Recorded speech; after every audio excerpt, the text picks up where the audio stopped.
కేవలం 7,999 up to 10 kgs వరకు బరువు తగ్గి అధిక బరువు నుంచి వచ్చే ప్రధాన సమస్యలను దూరం చేసుకోండి.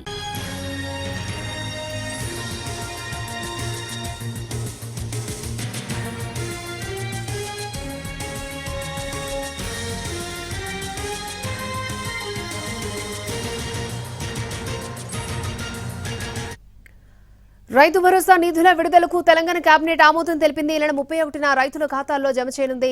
మధిరలో సభ ఏర్పాటు చేసి రైతు భరోసా నిధులను విడుదల చేయనుంది ప్రభుత్వం. లబ్ధిదారుల ఖాతాలో నేరుగా జమ చేయనుంది. ఇక కేబినెట్ మీటింగ్ లో హెచ్ఎండిఏ ఉపాధి హామీ ఐటీ శాఖపైన చర్చించారు మంత్రులు.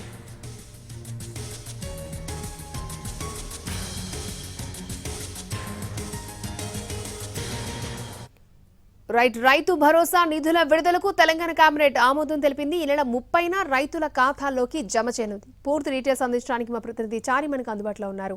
చారి, కొద్దిసేపు క్రితమే తెలంగాణ కేబినెట్ సమావేశం ముగిసింది. ఈ సమావేశం సుమారు 2.5 గంటల పాటు జరిగింది. ఈ సమావేశంలో ప్రధానంగా ఇటీవల మెట్రోకు సంబంధించినటువంటి ఎపిసోడ్ లో మెట్రో ఫేజ్ 2 కు సంబంధించినటువంటి అంశంలో ఏం జరిగింది, నిధుల సేకరణకు సంబంధించి ప్రభుత్వం చేసినటువంటి ప్రయత్నం ఏంటి అనేటువంటి అంశాన్ని అన్నింటిని కూడా ఒకసారి కేబినెట్ లో మంత్రులందరికీ ప్రజెంటేషన్ ఇచ్చారు.